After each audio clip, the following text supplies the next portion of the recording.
नमस्कार। बड़ा ही दर्दनाक हादसा 27 अप्रैल 2025 को गांव धारोली के अंदर हुआ था।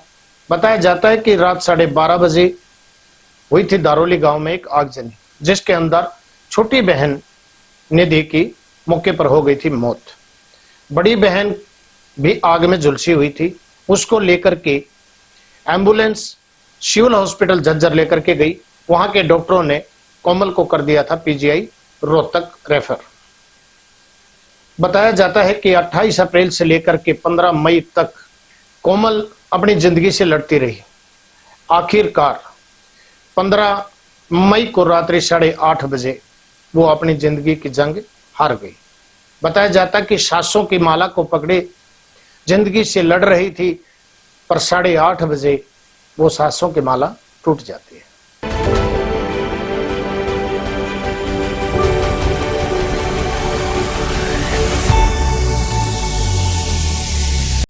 जिंदगी से लड़ रही थी, पर 8:30 बजे वो सांसों की माला टूट जाती है।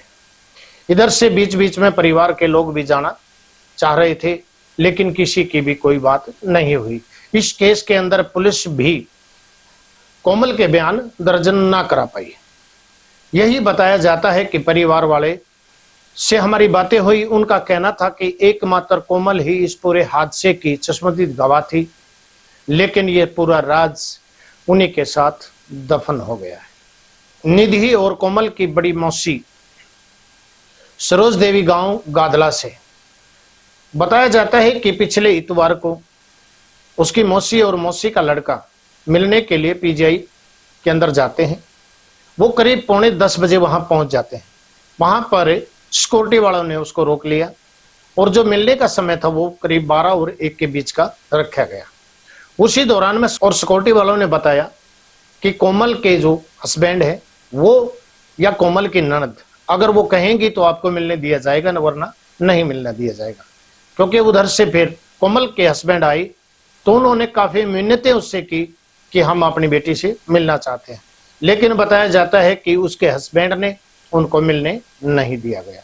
काफी इंतजार करते रहे, काफी मिन्नतें करते रहे, लेकिन उन्होंने सिक्योरिटी पर्पस दे करके कि वो आईसीयू में है, हो सकता है कि इन्फेक्शन बढ़ जाए, इस बात को लेकर के उसकी मौसी को और मौसी के लड़के को नहीं मिलने दिया गया।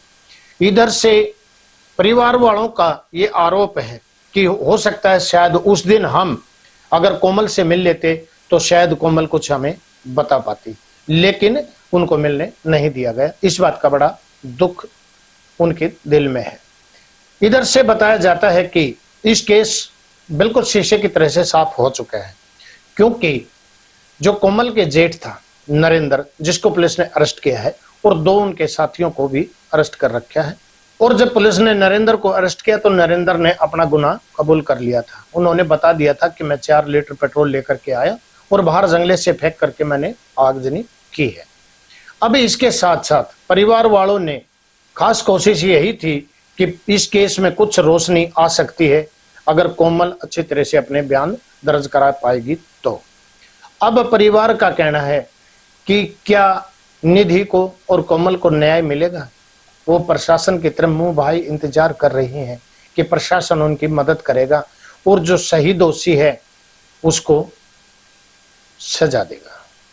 उस परिवार से संपर्क साधने की कोशिश की गई, जो कि कोमल की बड़ी मौसी सरोज देवी है, और उसका जो मौसी का लड़का है पवन कुमार। पवन से भी हमारी बातें हुई हैं।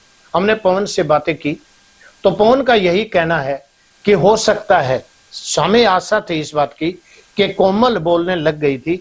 अगर उस दिन इतवार को हमारी मुलाकात हो जाती तो शायद कोमल अपनी बातें हम तक शेयर कर सकती थी, लेकिन सिक्योरिटी का पर्पस देते हुए, उसकी हालत को देखते हुए उस परिवार ने उनको मिलने नहीं दिया। बार बार मिन्नतें की है। आज भी उस परिवार का यही मन में रोष है।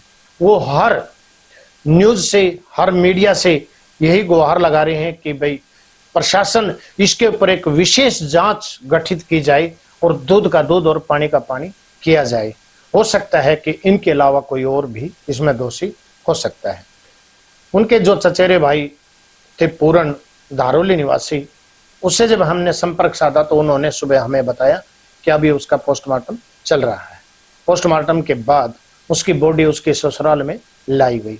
इधर से उसकी मौसी का जो बड़ा लड़का है पवन, उससे हमने बातें की तो पवन ने बताया कि हम उसके परिवार में नहीं गए, हम सीधे ही शमशान घाट पहुंचे थे। वहां पर हमने कोमल क्या किया, अंतिम दर्शन। इधर से कोमल का जो लड़का है वंश 8 साल का, उसने ही अपनी मां को दी मुख अग्नि। इधर से हमने पवन से पूछने की कोशिश की, क्या आपने वंश से कोई बात की? उन्होंने साफ इनकार कर दिया, क्योंकि नहीं, हमारी उससे कोई बातें नहीं हुई। हमने एक मामा होने की हैसियत से उसके सिर पर हाथ रखा और हम वहां से चले आए। तो इस प्रकार से अब पुलिस इस कड़ियों को और आगे कैसे जोड़ेगी, ये तो प्रशासन का इन्वेस्टिगेशन का मामला है।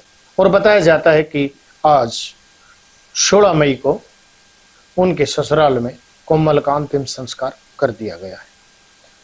तो अभी तक अगर आपने हमारे चैनल को सब्सक्राइब नहीं किया है तो कृपया हमारे चैनल को सब्सक्राइब करें, लाइक शेयर करना ना भूलें। नमस्कार।